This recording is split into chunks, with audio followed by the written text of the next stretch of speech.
pagkakarga ni Kuya ay isang mummy. Ito ang mummified na katawan ng dating pinuno ng Dani tribe sa Papua, Indonesia. Ito naman ang ilan pa sa mga mummy ng tribo. Ang paraan ng pagpreserba ng kanilang katawan ay tinatawag na smoked mummification o ang pagpapausok ng bangkay. At ang kaugaliang ito ay ginagawa lamang para sa mga importanteng elders at local heroes sa tribong Dani bilang simbolo ng respeto. Sa bansang Papua New Guinea naman, animoy mga estatwa ang nakahilerang mummified bodies na ito sa bangin at nakatanaw sa nayon na tila ba sila'y nagbabantay. At alam nyo bang meron din tayong mummies dito sa Pilipinas? Ang kabayan mummies. Sa Madagascar naman, mayroon din silang kakaibang ritual kung saan hinuhukay nila ang mga patay at tila sila'y nagpa-party. Binibihisa nila ng bagong tela ang labi ng kanilang kaanak. Pagkatapos ay kanila itong pinagtutulungang pasanin at isinasayaw sa saliw ng musika bilang bahagi ng seremonya.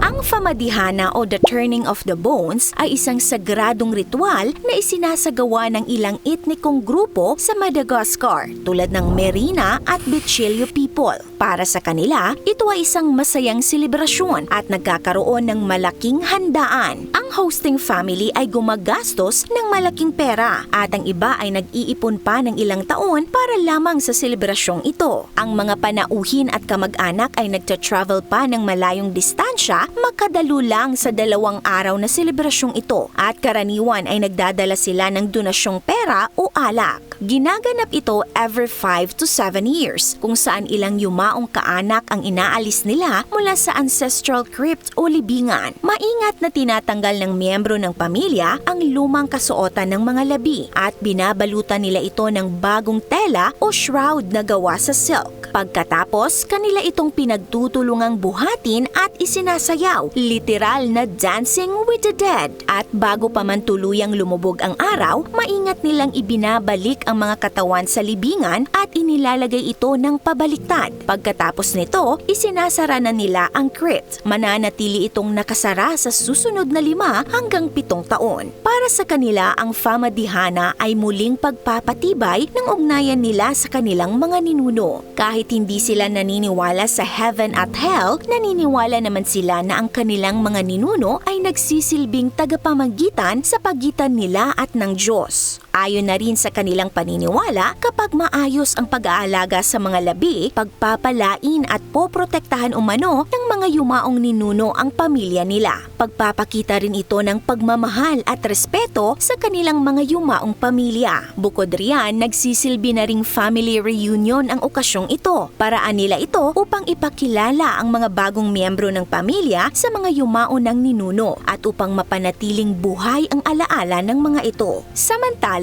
ang Anga tribe naman sa Asike District, Papua New Guinea ay may kakaiba ring tradisyon, ang smoked mummification, na isa sa pinaka-bizarre o kahila-hilakbot na ritual sa ancient world, ang pagpapausok ng mga katawan ng kanilang mga ninuno. Sa prosesong ito, ang mga labi ng kanilang ninuno ay pinapausukan sa loob ng ilang buwan sa loob ng spirit house. Pagkatapos ay binabalutan ng pulang clay upang mapanatili ang kanilang anyo. Ngunit bakit kaya nila ito ginagawa? Well, para kasi sa mga anga, napaka-importante ng pagpapanatili ng itsura o mukha ng kanilang yumaong ninuno. Kaya ginagawa nila ang smoked mummification para ito'y mapreserba. Naniniwala kasi sila na ang mga espiritu ng kanilang ninuno ay malayang gumagala tuwing umaga at bumabalik sa kanilang mummified body sa pagsapit ng gabi. At kung hindi makikilala ng espiritu ang sarili nitong anyo, ito ay maliligaw at hindi na makakabalik pa sa kanyang katawan.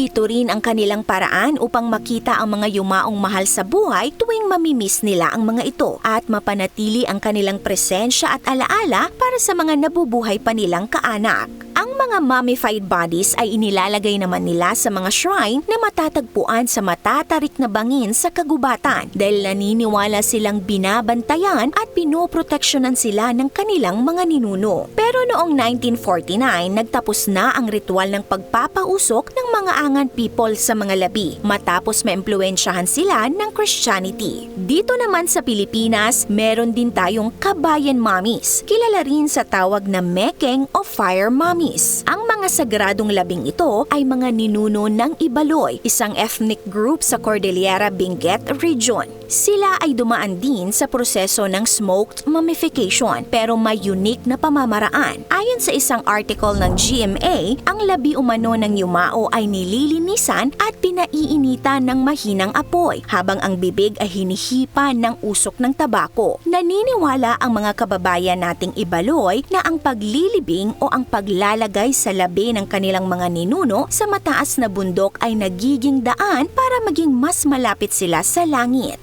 Ang mga kabayan mommies ay itinuturing na ngayon bilang National Cultural Treasures ng Pilipinas. Marami sa kanila ay matatagpuan sa mga burial caves sa Kabayan Benguet, pero meron ding isa na nakadisplay sa Kabayan Burial Cave Site Museum sa kasalukuyan. Kayo mga ka-awesome, nakakita na ba kayo ng mummified bodies in person? This is Ate O from our Republic. Hanggang sa muli and stay awesome!